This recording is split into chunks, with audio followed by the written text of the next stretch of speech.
Hello good morning बच्चों। कैसे हैं आप लोग? बढ़िया होंगे, उम्मीद करते हैं आप भी बढ़िया, मैं भी बढ़िया। बस तो जैसा कि आप देख रहे होंगे पीछे बैकग्राउंड में एक नया चैप्टर पढ़ने जा रहे हैं हम लोग, जिसका नाम है cell cycle and cell division. Actually आपने देखा होगा कि जो सेल होती है उसे डिवाइड करने की जरूरत क्यों पड़ती है और सेल कैसे डिवाइड होती है ये आपने ऑब्जर्व किया होगा। आप एक छोटा सा सिंपल सा एग्जांपल लेते हैं। एक छोटे से पपी को देखा होगा, है ना, वो धीरे धीरे बड़ा होता है, तो यानी कि जब वो बड़ा हो रहा है बेटा तो उसके बॉडी के सेल्स का नंबर इंक्रीज हो रहा होगा, यानी कि उसके अंदर कुछ ना कुछ ऐड हो रहा होगा। और ऐड हो रहा होगा तो यानी कि क्या हो रहा होगा, उसके अंदर सेल्स का नंबर बढ़ रहा होगा। सेल्स का नंबर कैसे बढ़ेगा? एक सेल से दो सेल बनेंगी, दो से चार बनेंगी, चार से आठ, ऐसे सेल का नंबर बढ़ता जाएगा। और सेल का नंबर बढ़ता जाएगा तो इंडिविजुअल का मास बढ़ता जाएगा। मल्टीसेलुलर ऑर्गेनिज्म में, यूनिसेलुलर में तो पॉपुलेशन ग्रोथ हो जाता है अगर सेल नंबर डिवाइड होता है तो। ओके, जैसे दूसरा एक एग्जांपल यहाँ पे, छोटा सा टिनी प्लांट आपने ग्रो कराया, टिनी प्लांट बढ़ते बढ़ते बढ़ते बढ़ते एक बड़ा सा पेड़ बन गया। तो उसमें भी आप क्या देखते हो? उसमें भी आप ये सेम कंडीशन देखते हो कि there are lots of millions of cells. एक सेल से कई सारी सेल बन जाती हैं, इतनी सारी सेल्स की एक पूरा मल्टीसेलुलर ऑर्गेनिज्म बना देती है। तो यही सारी चीजें सेल की रिक्वायरमेंट क्या है, डिवीजन क्यों करती है, वो सारी चीजें हम इस चैप्टर में पढ़ेंगे। ओके, चलते हैं, शुरू करते हैं। तो जैसा कि इंट्रोडक्शन यहाँ पे आप देख रहे हैं कि कुछ एनसीईआरटी जो है बहुत इंपॉर्टेंट है ना, बाइबल बोलते हैं उसको, तो कुछ लाइनें उसकी भी है यहाँ पे, तो उसको ध्यान से याद रखिएगा। क्या लिखा है? Growth and reproduction are characteristic of cell. Growth and reproduction are characteristic of cell indeed of all living organism. यानी कि आप कुछ भी, चाहे कोई भी ऑर्गेनिज्म देखो, जैसे कि यहाँ पे आप देख रहे हो कि ये जो है वो सिंगल स्पर्म है, ठीक है, और ये क्या है? ओवम है, ठीक है, ये ओवम है। दोनों के बीच में फर्टिलाइजेशन हुआ होगा बेटा, क्या हुआ होगा? फर्टिलाइजेशन। फर्टिलाइजेशन हुआ होगा, यस और नो? यस, हुआ होगा। उसके बाद फिर क्या बना होगा? एम्ब्रायो बना होगा, एम्ब्रायो, ठीक है। एम्ब्रायो के बाद क्या बना होगा? फाइटस बना होगा, फाइटस बना होगा। फाइटस के बाद फिर यंगस बना होगा, यंगस बना होगा, ठीक है। उसके बाद और एडल्ट बना होगा। तो इस तरीके से आप क्या देख रहे हो? एक सिंगल सेल, दोनों जब फर्टिलाइजेशन करते हैं तो यहाँ पे अगर फर्टिलाइजेशन करेंगे तो क्या बनेगा बेटा? जाइगोट। क्या बनेगा? जाइगोट, ठीक है ना। और जाइगोट भी क्या है बेटा? Single cell. क्या है? सिंगल सेल है। जाइगोट भी एक सिंगल सेल है, और सिंगल सेल से ये जो एडल्ट देख रहे हो ये बेटा क्या है? Multi cellular. क्या है? Multi cellular. तो सिंगल सेल से मल्टी सेलुलर ऑर्गेनिज्म बनने के जो प्रोसेस हुआ यहाँ पे, सेल डिवीजन बहुत बार हुआ होगा, ठीक है ना। तो सभी ऑर्गेनिज्म, कोई भी ऑर्गेनिज्म हो वो सेल डिवीजन करता है, ये तो कंफर्म है। ओके, फिर उसके बाद all cells reproduce by dividing into two with each parental cell giving rise to two daughter cells each time they divide. यानी कि कोई भी सेल, अगर यहाँ पे हम कोई भी सेल की बात करें, एक पर्टिकुलर ये सेल है, जब ये डिवाइड करेगी और डिवाइड करने के बाद क्या बनाएगी बेटा? टू डॉटर सेल, ठीक है। ये पेरेंटल सेल है, ये पेरेंटल सेल है, पी मतलब पेरेंटल, और ये क्या है? Daughter cell. ये डॉटर सेल है। कौन? ये दोनों डॉटर सेल। तो डॉटर सेल दो बन गई, यहाँ पे दो डॉटर सेल बनी है। अब दो डॉटर सेल जब बनी है तो यानी कि अब क्या होता है यहाँ पे? आपने एक साइंटिस्ट का नाम पहले पढ़ा होगा सेल में, रुडोल्फ विर्चो, रुडोल्फ विर्चो, ठीक है।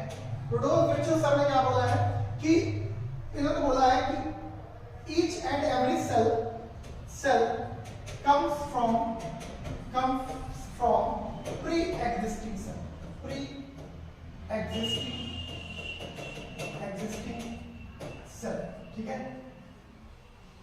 comes from pre-existing, omnis celluli is e-cellular, पढ़े हो आप लोग? तो हर एक सेल अपनी पूर्ववर्ती यानी कि पहले की सेल से आती है ना, हिंदी में इसका मतलब है, तो उसे ना ज्यादा हिंदी नहीं पढ़ना है, ठीक है ना। तो एक सेल ही पेरेंटल सेल थी बेटा, उससे दो डॉटर सेल बनी। अब इन फ्यूचर ये फिर डिवाइड होगी तो ये दो बनाएंगे, डॉटर सेल पहली वाली और दूसरी वाली की डॉटर सेल दो बनाएंगे, ठीक है ना। तो यही पे बोल रहा है कि जब भी कोई एक सेल डिवाइड होती है तो दो डॉटर सेल बनाती है हर एक बार में, है ना। इसके बाद क्या लिखा? Cycles of growth. एनसीईआरटी की लाइन से ध्यान रखिएगा। Cells cycles of growth and divisions allow a single cell to form a structure consisting of millions of cells. आप यहाँ पे इसका एग्जांपल देख सकते हो कि एक सिंगल सेल जाइगोट में एक सिंगल सेल जाइगोट ने एक मल्टी सेलुलर ऑर्गेनिज्म को बना दिया। किसको बना दिया बेटा? एक मल्टी सेलुलर ऑर्गेनिज्म को बना दिया। यानी कि सेल डिवीजन अगर नहीं होता तो एक मल्टी सेलुलर ऑर्गेनिज्म बनता क्या? नहीं बनता ना। तो सेल डिवीजन बहुत इंपॉर्टेंट है मल्टी सेलुलर ऑर्गेनिज्म के लिए। और यूनिसेलुलर ऑर्गेनिज्म के लिए आप लिविंग वर्ड में पढ़े हो कि ग्रोथ जो होता है वो ग्रोथ, पॉपुलेशन ग्रोथ हो जाता है वहां पे अगर यूनिसेलुलर ऑर्गेनिज्म डिवाइड होते हैं। ओके, तो चलते हैं आगे चलते हैं। अगला टॉपिक क्या आता है? अब यहाँ पे बात आती है कि सेल किस बेसिस पे डिवाइड होती है, किस बेसिस पे डिवाइड होती है। तो बहुत ज्यादा डिटेल में नहीं जाना है इसमें, किस बेसिस पे डिवाइड होती है आपको ये समझना है, ठीक है। तो सबसे पहले यहाँ पे एक थोड़ी सी थ्योरी है जिसमें आपका एक न्यूक्लियोप्लाज्मिक रेशियो है, न्यूक्लियोप्लाज्मिक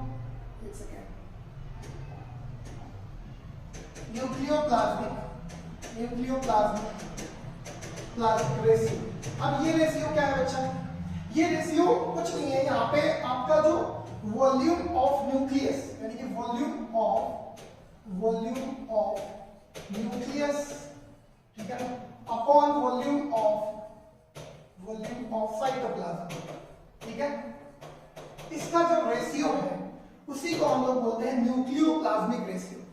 होता क्या है, ध्यान से, होता क्या है कि सेल अगर जब तक छोटी सेल है, ध्यान से, जब तक छोटी सेल है बेटा तब तक उसका न्यूक्लियस उसको कंप्लीटली गवर्न कर पा रहा है, यानी कि उसका जो रेंज है वो चारों तरफ, सेल के चारों तरफ रेंज, उसका कवरिंग रेंज जो है ना, कवरिंग एरिया, जैसे नहीं कहते हैं टावर अगर बहुत दूर है तो मोबाइल में नेटवर्क नहीं पकड़ता है, तो वैसे ही है यहाँ पे कि अगर छोटी सेल है तो न्यूक्लियस उसका चारों तरफ उसको उसकी जो एक्टिविटी है वो कवर कर देता है, मतलब कि उसको मतलब रेगुलेट कर देता है, ठीक है।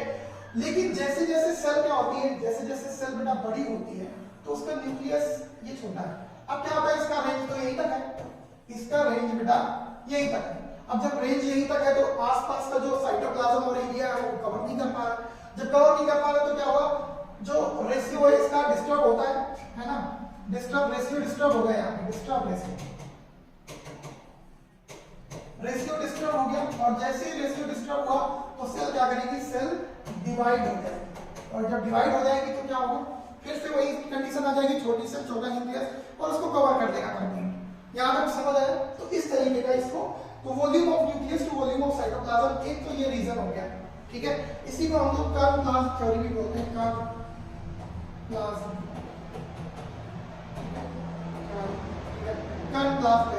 एक दूसरा क्या है, surface volume ratio. Surface volume ratio यानी कि कोई पर्टिकुलर ये एरिया है, ये एरिया है सरफेस वॉल्यूम रेशियो, ये पर्टिकुलर एरिया है, ये सरफेस एरिया है। तो यहाँ पे क्या होता है कि 2 सरफेस वॉल्यूम रेशियो, यानी कि सरफेस वॉल्यूम रेशियो यानी कि इसके अंदर जो इसका ये वॉल्यूम है, ये क्या है ना वॉल्यूम, और ये क्या है सरफेस एरिया, ये क्या है सरफेस एरिया। अब अगर ये डिस्टर्ब हुआ, इसका वॉल्यूम सरफेस एरिया का डिस्टर्ब हुआ, ठीक है ना, जैसे भी देख रहे हो कि यहाँ पे सेल साइज इंक्रीज होता है, जैसे जैसे सेल साइज इंक्रीज होता है रेशियो जो होता है वो डिक्रीज होता है, यानी कि वॉल्यूम, यहाँ पे वॉल्यूम एंड आप देखोगे सरफेस एरिया का जो रेशियो है वो क्या होगा, डिक्रीज होता है। क्या हो जाएगा, डिक्रीज होता है, ठीक है। अगर सरफेस एरिया और वॉल्यूम का रेशियो डिक्रीज हो जाए, इट मींस सेल का साइज क्या हो रहा है, सेल साइज बड़ा हो रहा है।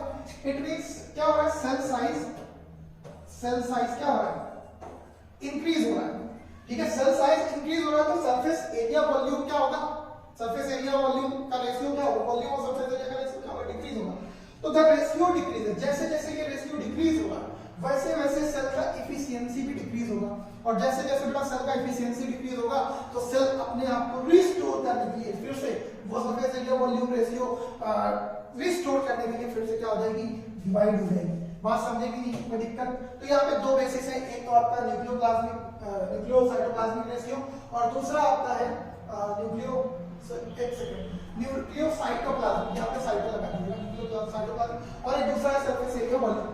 स्मॉल सेल का सरफेस एरिया वॉल्यूम जो होता है, सरफेस वॉल्यूम रेशियो जो होता है वो हाई होता है और लार्ज सेल का कम होता है। इसीलिए मैंने बोल दिया कि जो लार्ज सेल जैसे जैसे सेल साइज बढ़ता है वैसे वैसे कम होता है। बात समझे, दोनों केसेस कंफर्म समझ में आ गए, बहुत ज्यादा नहीं पूछते हैं, है ना, उतना ज्यादा इसको डिटेल में पढ़ने की जरूरत नहीं है। ओके, चलते हैं आगे। ओके बेटा,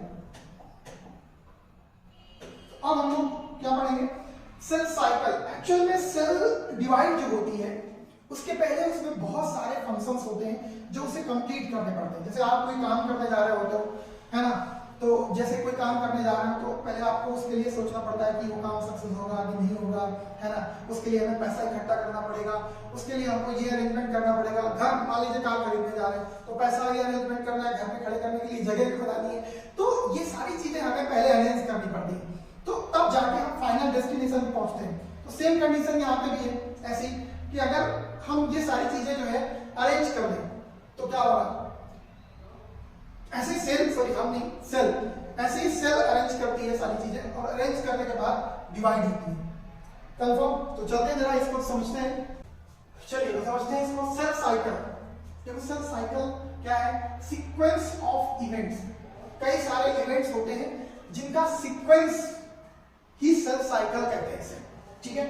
अब जरा देखेंगे, इन विच सेल डुप्लीकेट इट्स जीनोम, यानी कि सेल जो है अपना जीनोम जो है वो क्या करती है, डुप्लीकेट यानी कि डबल, यानी कि अगर बाय चांस किसी सेल के पास एक, मान लीजिए कि एक डीएनए है, यानी कि आप सोचो 10 ग्राम डीएनए है उसके पास, क्या है बेटा, जीनोम मतलब डीएनए, है ना, क्योंकि आपको पता है सेल के अंदर न्यूक्लियस, न्यूक्लियस के अंदर क्रोमोसोम, क्रोमोसोम के अंदर डीएनए और डीएनए के अंदर ही जीन, पर्टिकुलर सीक्वेंस के कोई जीन बोलते हैं, ठीक है। तो 10 ग्राम डीएनए है इसके अंदर। अब ये सेल अगर डिवाइड होगी, अगर ये सेल डिवाइड होती है तो क्या करेगी ये, यानी कि क्या करेगी, इनविच डुप्लीकेशन, यानी कि अगर इसको डिवाइड तो 10 ग्राम यहाँ पे जाना चाहिए और 10 ग्राम यहाँ पे जाना चाहिए। तो देखो आप पेरेंटल सेल, ये जो पेरेंटल सेल है इसका आप कितना देख रहे हो, 10 ग्राम बेटा, और ये जो डॉटर सेल दोनों है, ये डॉटर सेल जो है ना, उसमें आप कितना देख रहे हो, 10-10-20 ग्राम। इसका मतलब क्या हुआ, इसका मतलब ये हुआ कि सेल जो डिवाइड होती है, यहाँ पे आप देख रहे हो कि जो डीएनए है यहाँ पे कुछ इस तरीके का, है ना, जब सेल डिवाइड होती है तो इसका मतलब ये जब डिवीजन करती है तो यहाँ पे कहीं पे ये 20 ग्राम क्या बनाती है, जीनोम, जीनोम जो है उसको डुप्लीकेट करती है, डुप्लीकेशन ऑफ जीनोम। यहाँ पे कहीं पे क्या होगा, डुप्लीकेशन ऑफ जीनोम, जीनोम को उसने डबल किया होगा, यानी कि उसके डीएनए को डबल किया होगा, है ना, बात समझ रहे हो। तो डुप्लीकेशन ऑफ जीनोम, इसके बाद synthesis of other constituents of the cell. अब यार ये सोचो, ये यहाँ पे समझने की जरूरत है इस पॉइंट में, यहाँ पे ये सोचने की जरूरत है कि अगर एक सेल में 10 माइटोकॉन्ड्रिया है, ठीक है, मिटोकॉन्ड्रिया क्या है, पर सेल, ठीक है, पर सेल, एक सेल में 10 मिटोकॉन्ड्रिया है। अब यहाँ पे जब 2 सेल बनेंगी तो दोनों में मान लो 10-10 जाना चाहिए, मान लो 10-10 जाना चाहिए, 10 माइटोकॉन्ड्रिया इधर, 10 माइटोकॉन्ड्रिया इधर, तो इसका मतलब क्या होगा, सेलुलर ऑर्गेनेल्स की भी डबलिंग होगी, है कि नहीं। तो यहाँ पे यही चीजें जानना, प्रोटीन की डबलिंग होगी और भी कई सारी चीजें सेल के अंदर है, उन सभी चीजों का यहाँ पे क्या होगा, सिंथेसिस होगा, डबलिंग होगी, है ना, तो synthesis of other constituent of the cell and ultimately finally क्या होगा, जब सारी चीजें डबल हो जाएंगी तो सेल क्या हो जाएगी, डिवाइड हो जाएगी, यानी सेल 2 बन जाएगी। बात समझेगी नहीं, कोई दिक्कत इसमें, नो दिक्कत, आई थिंक दिक्कत नहीं आनी चाहिए, है ना, बहुत बड़ी चीज नहीं है कोई है। अब हम सेल साइकिल क्या होता है ये तो अभी हम समझ लें कि इस फेज में सेल जो होती है वो अपने को आपको प्रिपेयर कर रही होती है डिवीजन के लिए, कई सारी चीजें वो डबल करती है, कई सारी चीजें डुप्लीकेशन करती है कई सारी चीजों का, और उसके बाद फाइनली क्या होती है, डिवाइड हो जाती है। तो इस तरीके का यहाँ पे करती है सेल। अब आगे चलते हैं जरा,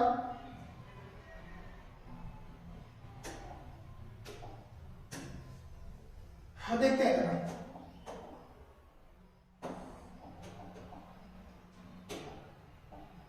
सेल साइकिल में 2 फेज आती है, ये सेल साइकिल है बेटा, ठीक है, सेल साइकिल में 2 फेजेस आती है। एक पहली फेज जो है वो इंटरफेज है, ये देख रहे हो आप, इंटरफेज, ठीक है, और दूसरी जो है डिवाइडिंग फेज है। दूसरी कौन सी फेज है, डिवाइडिंग फेज, एक इंटरफेज है और दूसरी डिवाइडिंग फेज है। अब यहाँ पे आप देख रहे हो कि इंटरफेज जो होता है, इंटरफेज किसी भी सेल का इंटरफेज जो होता है उसे हम प्रिपरेटरी फेज भी बोलते हैं, क्या बोलते हैं, प्रिपरेटरी फेज, प्रिपरेटरी फेज, ठीक है, यानी कि इस समय सेल जो होती है अपने आप को डिवीजन के लिए प्रिपेयर कर रही होती है, डिवाइड नहीं होती है, डिवीजन के लिए प्रिपेयर कर रही होती है। मैंने आपको कई चीजें बताई कि सेल जो है, सेल साइकिल यानी कि कोई चीज लानी है आपको घर में तो पहले प्रिपरेशन करनी पड़ेगी, वो इंटरफेस है ना, वो क्या है, इंटरफेस। अब एक चीज बड़ी इंपॉर्टेंट है कि occupies 95% time of cell cycle, यानी कि अगर कोई सेल 24 घंटे में डिवाइड हो रही है तो लगभग उसका 23 आवर जो है किसमें जाएगा, इंटरफेस में। किसमें जाएगा, इंटरफेस। जो भी 95% टाइम होगा वो कौन कंज्यूम करेगा, इंटरफेस। ठीक है, अब इसे हम रेस्टिंग फेज या ग्रोथ फेज भी बोलते हैं। क्या बोलते हैं, रेस्टिंग फेज या ग्रोथ फेज। ठीक है ना, मेटाबॉलिकली एक्टिव होती है ये फेज। ये फेज कैसी होती है, metabolically active phase, metabolically active phase. ठीक है, ध्यान रखिएगा। ओके, अब इसमें कौन कौन फेजेस आती है, पहली गैप फेज 1, गैप फेज 1, इसके बाद सिंथेसिस फेज, सिंथेसिस फेज आती है, फिर उसके बाद गैप फेज 2। ठीक है ना, तो ये इंटरफेस का पार्ट है जिसमें gap phase 1, S phase, synthesis phase और गैप फेज 2। फिर आता है डिवाइडिंग फेज। ठीक है ना, डिवाइडिंग फेज में टोटल जो टाइम लगता है केवल और केवल पूरी सेल साइकिल का सिर्फ 5% टाइम लगता है, यानी कि जो भी टाइम होगा वो सबसे शॉर्टेस्ट फेज होगी ये। ठीक है, अब इसमें दो पार्ट आते हैं, एक कैरियोकाइनेसिस यानी कि बेटा न्यूक्लियर डिवीजन। क्या, न्यूक्लियर डिवीजन। कोई भी सेल डिवाइड होती है, कोई भी सेल डिवाइड हो, सबसे पहले उसका न्यूक्लियस डिवाइड होता है। जो न्यूक्लियस मटेरियल होता है सबसे पहले वही डिवाइड होता है, इसे हम लोग कैरियोकाइनेसिस बोलते हैं। क्या बोलते हैं, कैरियोकाइनेसिस। कैरियोन मतलब होता है न्यूक्लियस और काइनेसिस मतलब होता है डिवीजन। और साइटोकाइनेसिस मतलब क्या होता है, सेल वॉल डिवीजन, यानी कि सेल वॉल डिवीजन। इस तरीके से मान सकते हो, सेल वॉल डिवीजन अगर आपको समझना है। तो साइटो मतलब होता है सेल और काइनेसिस मतलब डिवीजन। तो सेल वॉल डिवीजन या सेल डिवीजन, बात एक ही है, समझ जाओ इसको। तो पहले न्यूक्लियस डिवीजन होगा, उसके बाद सेल वॉल जो है वो डिवाइड हो जाएगी। Confirm, okay. तो चलते हैं आगे। फाइनली यहाँ पे आप देख पा रहे हैं सेल साइकिल। वैसे इसको मैं आपको आगे बताऊंगा, है ना, कि इसमें चेक पॉइंट्स कुछ होते हैं। चेक पॉइंट्स में आगे एक्सप्लेन कर दूंगा, यहाँ पे भी कुछ कुछ बता दूंगा। ठीक है, तो सेल साइकिल, ये पूरा सेल साइकिल का स्ट्रक्चर दिया हुआ है, सेल साइकिल।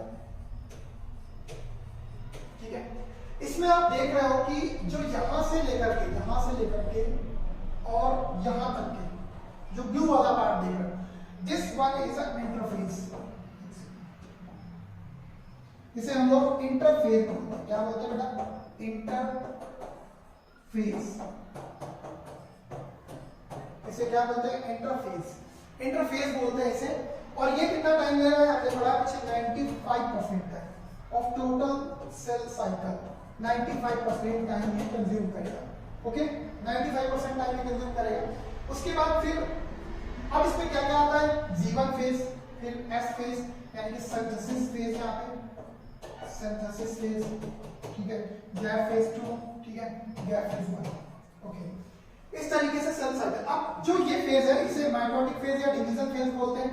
इसे हम डिवीजन फेज भी बोलते हैं, मैं आपको पहले बता चुका हूं, डिवीजन फेज। ठीक है, डिवीजन फेज में कौन कौन से प्रोसेस आते हैं, एक यहाँ पे आप देख सकते हो। सबसे पहला प्रोफेज, फिर दूसरा मेटाफेज, फिर तीसरा एनाफेज, चौथा टीलोफेज और फाइनली जो होता है वो साइटोकाइनेसिस है। अब अगर हम यहाँ पे देखें तो बेटा ये जो चारों दिख रहे हैं, टीलोफेज, एनाफेज, मेटाफेज, ये जो है ये कैरियोकाइनेसिस का पार्ट है। किसका पार्ट है, कैरियोकाइनेसिस का।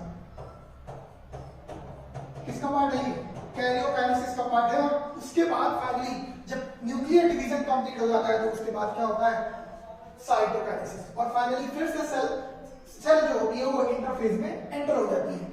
ठीक है ना, तो इंटरफेस कंप्लीट करती है। फिर उसके बाद अभी आपको ये भी बताऊंगा मैं कि G1 फेज में क्या होता है, S फेज में क्या होता है, G2 फेज में क्या होता है। तो ये बात की बातें हैं, अभी सिर्फ इस गोले को आपको समझ लेना है। ठीक है, आगे चलते हैं। ओके, अब डिफरेंट टाइप की सेल डिवीजन में टाइमिंग अलग अलग है। सभी का सेल जो डिवीजन होता है, सेल साइकिल जो टाइम लेता है वो अलग अलग है। यहाँ पे जैसे ईस्ट का जो है वो यहाँ पे 90 मिनट है, ई कोलाई का 20 मिनट है और ह्यूमन सेल का मिनिमम 24 आवर्स किसी सेल का हो सकता है। ठीक है, ई कोलाई 20 मिनट में डिवाइड होता है और ईस्ट 90 मिनट में। तो ये ध्यान रखिएगा, पूछा जाता है कभी कभी। तो आगे चलते ही तो ऐसे जानकारी थी तो आप इसको नोट कर लीजिए। ओके। अब जब इंटरफेस को फिर से हम वहीं पे आपको एक्सप्लेन करेंगे। क्या लिखा है, phase between two successive M phase. देखो बेटा, एक एम फेज आया होगा, फिर उसके बाद क्या आया होगा, इंटरफेज आया होगा, इंटरफेज आया होगा, और उसके बाद फिर से क्या आया होगा, एम फेज। ठीक है, तो यहाँ पे आप क्या देख रहे हो कि दो एम फेज के बीच में जो फेज आ रही है उसे हम लोग क्या बोलते हैं, इंटरफेस। क्या बोलते हैं, इंटरफेस। दो एम फेज के बीच में क्या आ रहा है, इंटरफेस। तो इसीलिए यहाँ टू सक्सेसिव एम फेज के बीच में क्या आता है, interphase. In interphase cell grow in size and prepare itself for the next division. ठीक है, प्रिपेयर फॉर नेक्स्ट डिवीजन, यानी कि इस टाइम में सेल जो होती है अपने आप को प्रिपेयर करती है फॉर नेक्स्ट डिवीजन के लिए। यानी कि एक बार एम फेज से गुजर के आ चुकी है सेल, अब आगे जाएगी बेटा, आगे जाएगी तो फिर से इंटरफेस में जाएगी, और इंटरफेस 95% टाइम अपटेक करेगा। ठीक है, और यहाँ पे 5%। तो अब क्या होगा, 95 के बाद फिर से उस टाइम फेज में जाना है, तो अपने आप को इस समय वो प्रिपेयर कर रही होगी। Okay, interphase is the most active phase of cell cycle. हमने आपको पहले ही बोल दिया है कि जो है यहाँ पे ध्यान रखिएगा इस चीज को। Most active phase cell cycle का मोस्ट एक्टिव फेज है, मेटाबॉलिकली एक्टिव सेल होती है इस समय, है ना। इसके बाद Howard and Pelc classified interphase into 3 stages. ये साइंटिस्ट का नाम है, और इसको आप सॉरी हार्वर्ड एंड पेले, ठीक है। तो इन दोनों ने क्या किया था, इसको क्लासिफाई किया गया, जिसमें G1 फेज आता है, S फेज आता है और G2 फेज आता है। तो इनके बारे में पहले बता चुका हूं, और डिटेल में पढ़ते हैं इसके बारे में, चलते हैं आगे। ओके, अब आता है G1 phase. Very important G1 phase, बहुत ही क्वेश्चन पूछे जा सकते हैं इससे। Also known as pre synthesis phase. Simple सी बात है भाई, हमने आपको अभी थोड़ी देर पहले एक चैप्टर समझाया था, उसमें आपको अगर हम देखेंगे यहाँ पे, तो यहाँ पे S फेज था, यहाँ पे G1 था, और यहाँ पे G2 था, और इसके बाद यहाँ पे प्रोफेज, मेटाफेज, एनाफेज, इसके बाद टीलोफेज और साइटोकाइनेसिस। ठीक है, इस तरीके का स्ट्रक्चर था। तो G1 फेज जो है सिंथेसिस के पहले आता है, इसलिए प्री सिंथेसिस फेज भी इसे बोलते हैं। आसान है, सिंथेसिस आ रहा है, सिंथेसिस के पहले आ रहा है, इसलिए प्री सिंथेसिस हो गया। इसके बाद फर्स्ट गैप फेज है, गैप फेज फर्स्ट है, यानी कि जो एम फेज के बाद, ये इतना पार्ट एम फेज है, एम फेज के बाद ये गैप फेज 1 है, ये सिंथेसिस फेज है, और ये गैप फेज 2 है।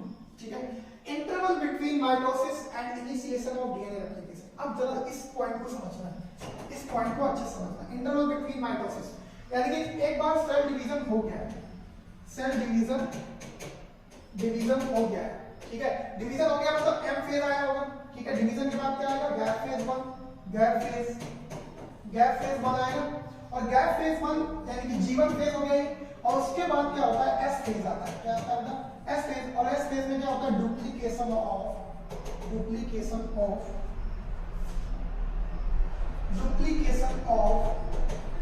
ऑफ जीनोम, यानी कि डीएनए का डुप्लीकेशन या रेप्लिकेशन होता है इस फेज में। तो देखो, आप देखोगे कि एम फेज और एस फेज के बीच की ये लिंक है। एम फेज, ये एम फेज और ये एस फेज, इन दोनों के बीच की कनेक्टिंग लिंक है। तो वही यहाँ पे दिया हुआ है, cell is metabolically active and continuously grows. तो ये तो आपको मैं पहले ही बता चुका हूँ कि इस फेज में सेल डिवाइड होते नहीं दिखाई देती है, आपको सेल डिवाइड होते नहीं दिखाई देती सेल, लेकिन बहुत एक्टिव होती है उस समय, मेटाबॉलिकली एक्टिव। क्यों? क्योंकि सेल के अंदर बहुत सारे फंक्शंस जो है डबलिंग कर रहे हैं, कुछ कर रहे हैं, कहीं सिंथेसाइज प्रोटीन सिंथेसिस कर रहे हैं, कहीं ट्यूबुलिन प्रोटीन बना रहे हैं, अलग अलग चीजें कर रहे हैं। मतलब G1 फेज में नहीं है ना, G1 फेज में नहीं, ट्यूबुलिन प्रोटीन की बात करें, सॉरी, G1 फेज में बहुत ज्यादा एक्टिवेट होता है, बहुत सारी प्रोटीन सिंथेसिस होती है। ठीक है, तो synthesis of most cellular organelles, बेटा बहुत इंपॉर्टेंट पॉइंट है, ज्यादातर सेलुलर ऑर्गेनेल्स जो होते हैं वो G1 फेज में ही कंप्लीट हो जाते हैं, G1 फेज में ही डबल हो जाते हैं। इसके सिंथेसिस ऑफ आरएनए और प्रोटीन, आरएनए और प्रोटीन बहुत ज्यादा इस फेज में सिंथेसिस होते हैं, इसलिए स्टार डबल स्टार इसको बना दिया है। सबसे ज्यादा अगर क्या सिंथेसिस होता है, ठीक है, तो आपको ध्यान रखना है आरएनए और प्रोटीन्स। इसके बाद प्रोटोप्लाज्म कंटेंट इंक्रीजेस। तो जब सिंपल सी बात है, जब सारी चीजें डबल होंगी तो प्रोटोप्लाज्म मतलब क्या होता है, सेल, प्रोटोप्लाज्म की तो क्या होता है, cell minus cell wall, cell minus cell wall को हम बाहर हटा दें, तो जो सेल है उसका जो अंदर का तो मटेरियल है यानी कि प्लाज्मा मेम्ब्रेन हो गया, साइटोप्लाज्म, न्यूक्लियस, तो उसके वो जो भी पार्ट है प्रोटोप्लाज्म उसका कंटेंट बढ़ जाता है। मैक्सिमम सेल ग्रोथ इन जीवन फेज, बहुत इंपॉर्टेंट है बेटा, बहुत इंपॉर्टेंट है। जीवन फेज में सबसे ज्यादा ग्रोथ होती है सेलुलर ऑर्गेनेल्स और सेल की। Any doubt? अगर डाउट होगा तो कमेंट में पूछ सकते हैं, ठीक है। चलते हैं आगे, सेव कर लेते हैं इसको, है ना। ओके, इसके बाद आता है अपना एस फेज। क्या आता है अपना एस फेज? बड़ा ही अलग फेज है ये एस फेज, समझना है इसको। कलर चेंज कर देते हैं, वरना तो आपको दिखाई नहीं देगा, ठीक है। एस फेज आता है। एस फेज में सबसे पहले तो हम देखते हैं यहाँ पे रेप्लिकेशन ऑफ डीएनए होता है। अगर डीएनए बेटा 2C है इनिशियल कंडीशन में 2C डीएनए है, ठीक है। और C मतलब आप जानते हो डीएनए को पिकोग्राम में मेजर किया जाता है, तो यहाँ पे डीएनए को हम 2C मानते हैं, ठीक है। ओके, तो अब जब रेप्लिकेशन हो जाएगा यानी कि इसके बाद क्या होगा? रेप्लिकेशन होगा। रेप्लिकेशन मतलब डुप्लीकेशन, दोनों बातें यहाँ पे ध्यान रखना है। डुप्लीकेशन और रेप्लिकेशन एक ही बात है, ठीक है। तो क्या होता है कि अब ये क्या हो जाएगा? 4C डीएनए हो जाएगा। कैसा हो जाएगा? 4C, ठीक है। तो देख सकते हैं यहाँ पे आप कि डीएनए इनिशियल कंडीशन में 2C था, जैसे रेप्लिकेशन हुआ तो डीएनए क्या हो गया? 4C हो गया। क्या हो गया बेटा? 4C डीएनए हो गया। इसके डीएनए सिंथेसिस फेज, इसमें सिंथेसिस, इसे सिंथेसिस को बोलते हैं, फेज बोलते हैं। और इसमें डीएनए सिंथेसाइज होता है, डीएनए का डबलिंग होता है, सिंथेसिस ऑफ हिस्टोन प्रोटीन। अब डीएनए हो रहा है तो हिस्टोन प्रोटीन क्या होती है बेटा? पॉजिटिवली चार्ज प्रोटीन होती है, पॉजिटिवली चार्ज प्रोटीन, ठीक है। पॉजिटिवली चार्ज प्रोटीन होती है हिस्टोन प्रोटीन, और ये डीएनए को बाइंड कर, डीएनए के साथ बाइंड होती है ना। डीएनए के साथ बाइंड होती है, आप आगे पढ़ेंगे, है ना, ऑक्टामर, उसमें बताऊंगा आपको कि किस तरीके से ये डीएनए इसके ऊपर रैप होता है, इसके ऑक्टामर कौन कौन से होते हैं, इस तरीके से। यानी कि डीएनए डबलिंग हो रहा है, हिस्टोन प्रोटीन डबलिंग हो रही है, ठीक है। ये पॉजिटिवली चार्ज प्रोटीन होती है हिस्टोन में डालने, क्योंकि डीएनए जो है, ध्यान रखिएगा, डीएनए जो है नेगेटिव का अट्रैक्शन हमेशा पॉजिटिव के साथ ही होता है ना। पॉजिटिव का अट्रैक्शन नेगेटिव के साथ, नेगेटिव पॉजिटिव रिपल्स होते हैं। तो डीएनए जो होता है इसमें मतलब एन होता है, एन का मतलब क्या होता है? नेगेटिव। एन का मतलब क्या होता है? नेगेटिव। तो कभी भूलोगे नहीं, डीएनए मतलब नेगेटिवली चार्ज, और हिस्टोन प्रोटीन बची तो वो पॉजिटिवली चार्ज होगी। Okay, no increase in the number of chromosome, ये बहुत इंपॉर्टेंट पॉइंट है, आगे हम इसको देख भी लेंगे कि यहाँ पे डीएनए तो डबल हो रहा है, डीएनए तो डबल हो रहा है, लेकिन क्रोमोसोम का नंबर नहीं बढ़ेगा। ऐसा नहीं है कि क्रोमोसोम अगर 46 है सेल में तो यहाँ पे 46 मतलब 23 पेयर, और यहाँ पे 46 पेयर हो जाए, है ना, यानी कि 92 पहुंच जाएगा, ऐसा नहीं होगा, ठीक है। नंबर ऑफ क्रोमोसोम उतना ही रहेगा। कैसे? ये हम आगे देखेंगे। नंबर ऑफ क्रोमोसोम वैसा ही रहेगा, उतना ही रहेगा, ठीक है। अमाउंट ऑफ डीएनए डबल्स पर सेल, यानी कि हर एक सेल में डीएनए जो है वो डबल हो जाएगा, ठीक है ना। इसके बाद centriole duplication, centriole duplication in cytoplasm of animal cell. Animal cell आपको पता है, प्लांट सेल आप पढ़ चुके हो सेल, तो उसमें प्लांट सेल में सेंट्रियोल नहीं होता है, ठीक है ना। डायरेक्ट डिवीजन मतलब माइटोसिस नहीं, वहां पे डायरेक्ट डिवीजन होता है, कुछ स्ट्रक्चर्स बनते हैं उनके थ्रू, है ना। और वहां पे सेल प्लेट फॉर्मेशन होता है, आगे आपको सब पढ़ने को मिलेगा। तो यहाँ पे सेंट्रियोल जो डुप्लीकेशन होता है साइटोप्लाज्म में, एनिमल सेल में सेंट्रियोल जो होते हैं वो दो हो जाते हैं, क्योंकि एक अपोजिट पोल पे जाएगा, एक दूसरे अपोजिट पोल, यानी कि दोनों अपोजिट पोल पे जाकर के और क्या करेंगे, क्या कमाल दिखाएंगे, ये हम आगे देखेंगे। तो ये समझ में आ गया होगा, कंफर्म, इसको सेव कर लेते हैं। ओके, फाइनली आता है G2 फेज बेटा। फाइनली क्या आता है? G2 phase. फाइनली आता है G2 फेज, है ना, ये G2 फेज। अब G2 फेज में क्या होता है? Cell growth continue, cell growth continue मतलब ग्रोथ फेज 1 में भी हो रहा था, फेज 1 में भी हो रहा था ग्रोथ, और G2 फेज में भी ग्रोथ हो रहा था।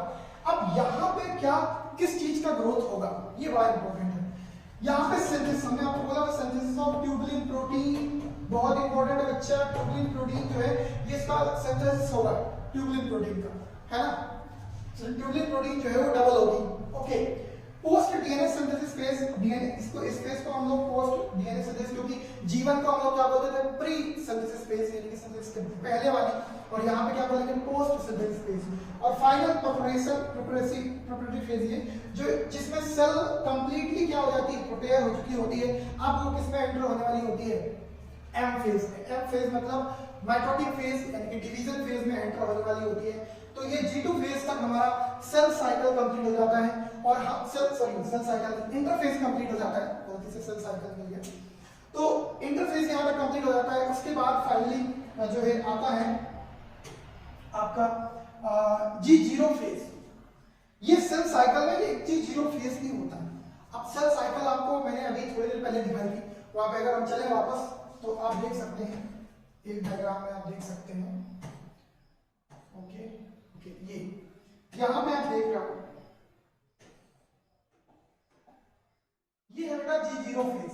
ये आपने दिया हुआ G0 फेज या G0, जो भी आपको पढ़ना है, G0 G0 है ना, G0 फेज। ओके, बोल रहे होगे सर G0 बोल रहे हैं, G0 बोलते हैं, अरे कोई बात नहीं, G0 G0 जो पढ़ रहा है पढ़ोगे, है ना, बस मतलब पता होना चाहिए कि करता क्या है। ओके, तो G0 फेज जो है वो क्या होता है कि G1 फेज के बाद यानी कि सॉरी M फेज के बाद, और G1 फेज से पहले, M फेज के बाद G1 फेज के पहले अगर सेल को डिवाइड नहीं होना है तो वो G0 कंडीशन में चली जाती है। मान लो उसको डिवाइड नहीं होना है, तो डिवाइड नहीं होना तो वो अपने आप को प्रिपेयर क्यों करेगी? भाई डिवाइड नहीं होना है तो प्रिपेयर क्यों करेगी? नहीं करेगी ना, सिंपल सी बात है कि अगर हमको युद्ध लड़ने नहीं जाना है तो हम युद्ध की तैयारी क्यों करेंगे? नहीं करेंगे। ओके, तो वो क्या करेगी, G0 फेज में चली जाती है, जिसे हम क्वेसेंट क्वेसेंट फेज बोलते हैं, क्वेसेंट फेज बोलते हैं इसे, ठीक है। तो क्वेसेंट फेज में चली जाती है, यानी कि ये डिवाइड नहीं होगी, एक्टिव ये भी रहती है लेकिन डिवाइड नहीं होगी, ना ही इंटरफेज में एंटर करेगी, इंटरफेज में भी नहीं जाएगी। तो ये G1 फेज में भी नहीं जाएगी, M फेज के बाद डायरेक्ट कहां चली जाएगी बेटा? G0 फेज में। तो इसी के बारे में हम आगे बढ़ रहे हैं, तो समझिएगा।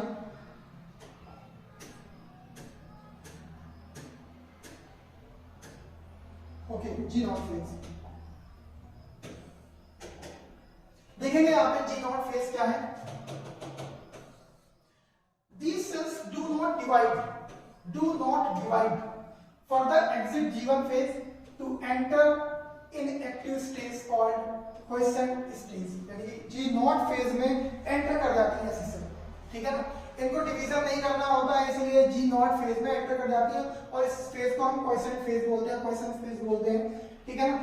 सम cells in adult animals do not divide, कुछ एडल्ट एनिमल में बहुत सारी सेल्स हैं जो डिवाइड नहीं होती है ना, एंड मेनी अदर सेल्स, और भी बहुत सारी सेल्स ऑक्केजनली डिवाइड, मतलब ऑक्केजनली मतलब कभी कभी डिवाइड होती है, जब जरूरत पड़ी तभी डिवाइड होती है ना, हमेशा डिवीजन नहीं करती है।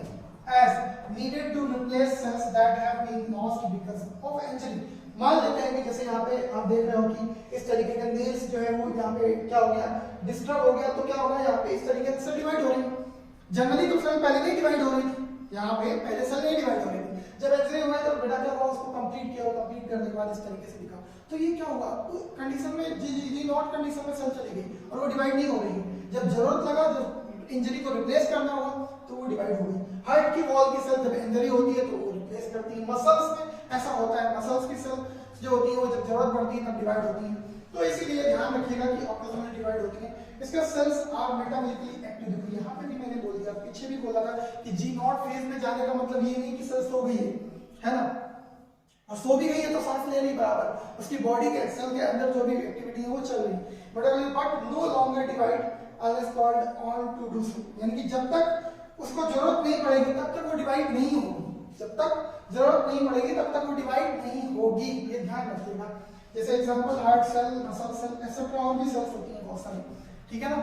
तो आप देख सकते हो कि G0 फेज जो है मेनली ध्यान रखिएगा कि M फेज के बाद यानी कि सेल एग्जिट कर सकती है, यानी कि सेल साइकिल यानी कि इंटरफेस को एग्जिट करके बाहर ला सकती है, ठीक है ना, सेल साइकिल को एग्जिट कर सकती है और क्वेसेंट फेज में जा सकती है। लेकिन अगर एक बार G1 फेज कोई सेल क्रॉस कर दी, बहुत इंपॉर्टेंट है, एक बार G1 फेज क्रॉस करने के बाद S फेज में चली गई तो सेल को डिवीजन करना ही पड़ता है, ठीक है ना। ये चेक पॉइंट हम आगे पढ़ेंगे साइक्लिन डिपेंडेंट काइनेज के बारे में, ठीक है ना। तो सेल किस तरीके से कब कौन सी कंडीशन में डिवाइड हो सकती है और कौन सी नहीं, वो हम आगे पढ़ेंगे। ओके, तो हमने इंटरफेस पढ़ लिया, कंप्लीट कर लिया। उसके बाद हमारा आता है डिवीजन फेज। क्या आता है बेटा? डिवीजन फेज या एम फेज। कोई दिक्कत यहाँ पे? No problem. डिवीजन फेज या एम फेज। अब यहाँ पे आप देख रहे हो कि लास्ट फॉर, यहाँ पे फॉर लिखा है, lasts for only 1 hour out of 24 hour of the cell cycle. अगर कोई सेल साइकिल 24 आवर चल रही है तो बेटा इस डिवीजन फेज केवल 1 आवर में कंप्लीट हो जाएगा, ठीक है ना। अगर 24 आवर की सेल साइकिल है, 24 आवर की सेल साइकिल है तो 1 आवर में डिवीजन फेज कंप्लीट हो जाएगा, क्योंकि आपको पता है कि सेल साइकिल में जितना भी 95% टाइम जो होता है वो इंटरफेस कंज्यूम कर लेती है और 5% माइटोटिक फेज या डिवीजन फेज को मिलता है।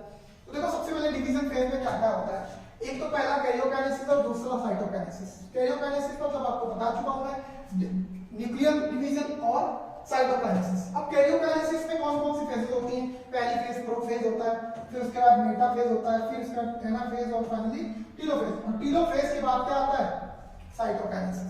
यानी कि पहले न्यूक्लियर डिवीजन हो रहा है, न्यूक्लियर डिवीजन 4 फेजेस में, प्रोफेज, मेटाफेज, एनाफेज, टीलोफेज और साइटोकाइनेसिस। सॉरी न्यूक्लियर 4, और उसके बाद finally cell divide, cell wall break हो जाती है। अब सेल वॉल ब्रेक मतलब दो तरीके से होती है, वो हम आगे पढ़ेंगे, फरो बनता है कि उसमें प्लेट बनता है, वो अलग की बात है। इसके बाद most dramatic period of cell cycle, बहुत इंपॉर्टेंट पॉइंट है, पूछा जाता है तो इसको ध्यान रखिएगा। मोस्ट ड्रामेटिक मतलब डिफरेंट एक्टिविटीज होती हैं यहाँ पे, है ना, जो आपको दिखेंगी डायग्राम्स के थ्रू। मैं आपको यहाँ पे बाकायदा डायग्राम बना रहेगा आपको अच्छा सा, तो उसमें दिखेगा, ठीक है ना। ड्रामेटिक, ड्रामा आपको इससे याद रखना है, बहुत ड्रामा करती है इस कंडीशन में सब। इसके बाद phase where actual cell division occur, वही बिल्कुल सही बात है, 95% टाइम तो सेल क्या कर रही थी, अपने आप को प्रिपेयर ही कर रही थी, प्रिपरेटरी फेज, इंटरफेज में एंटर थी। उसके बाद फाइनली अब सेल क्या होगी, डिवीजन होगी, सेल डिवाइड होगी, अपने आप को डिवाइड करेगी, है ना। तो ये हो गया आपका डिवीजन फेज या M phase, mitotic phase. Okay, तो चलते हैं आगे।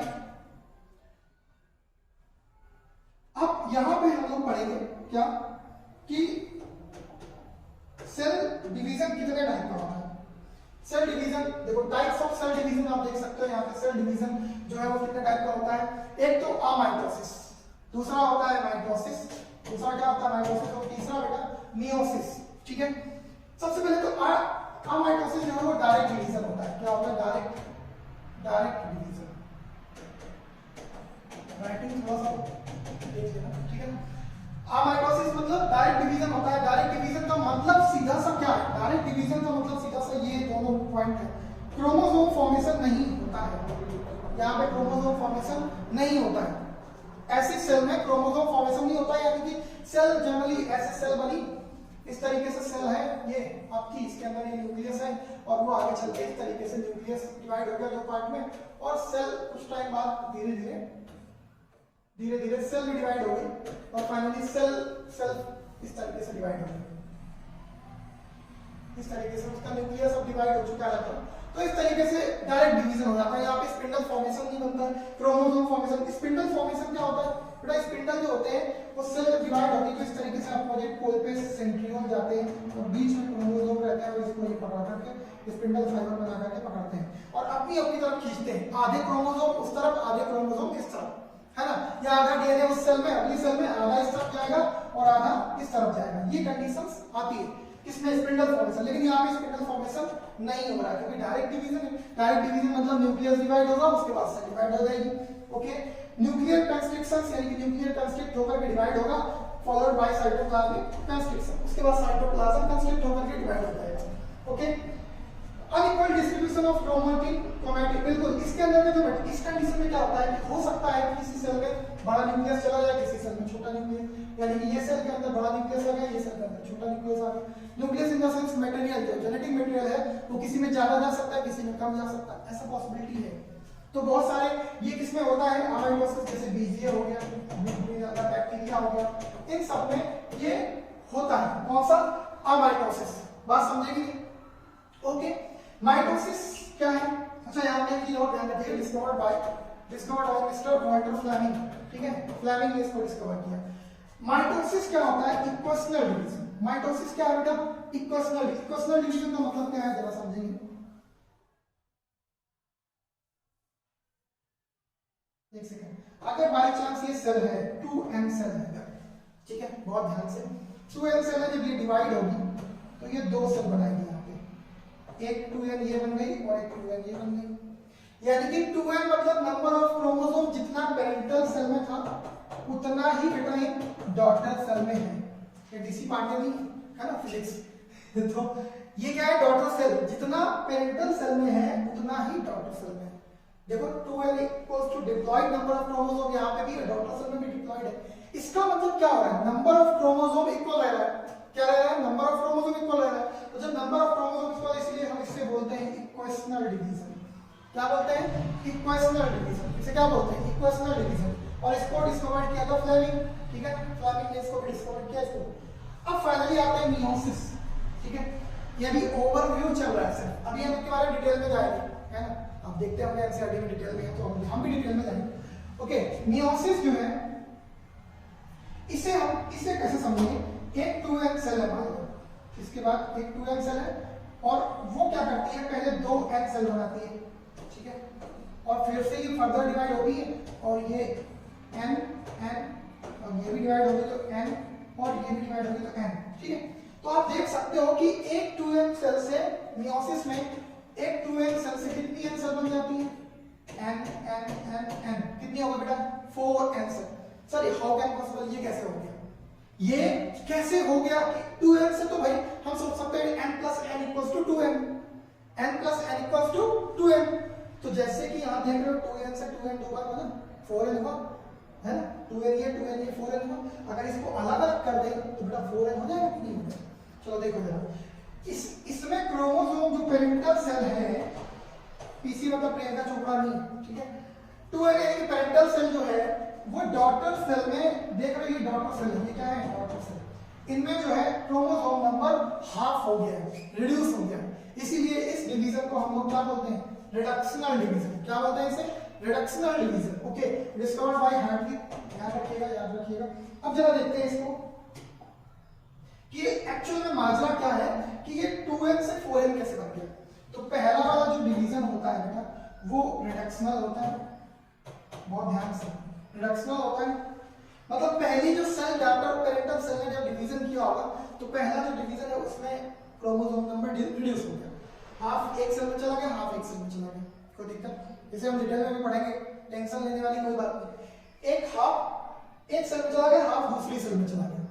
इसके बाद क्या हुआ, इन सेल ने फिर से डिवाइड किया, तो आप देख रहे हो n से 2 nn बन रही है, जब 2n से 2n बन रही थी या n से जब nn बन रही है तो ये इक्वेशनल डिवीजन हुआ कि नहीं हुआ।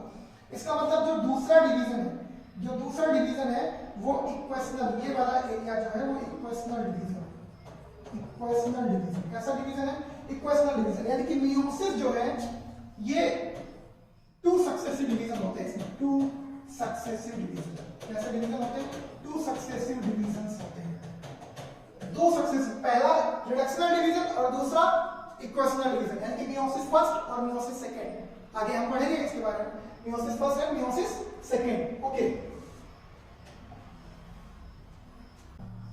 ओके बच्चों, तो आज हम लोग यहीं तक पढ़ेंगे, इसके आगे की कहानी हम अगले लेक्चर में देखेंगे। तब तक के लिए थैंक यू।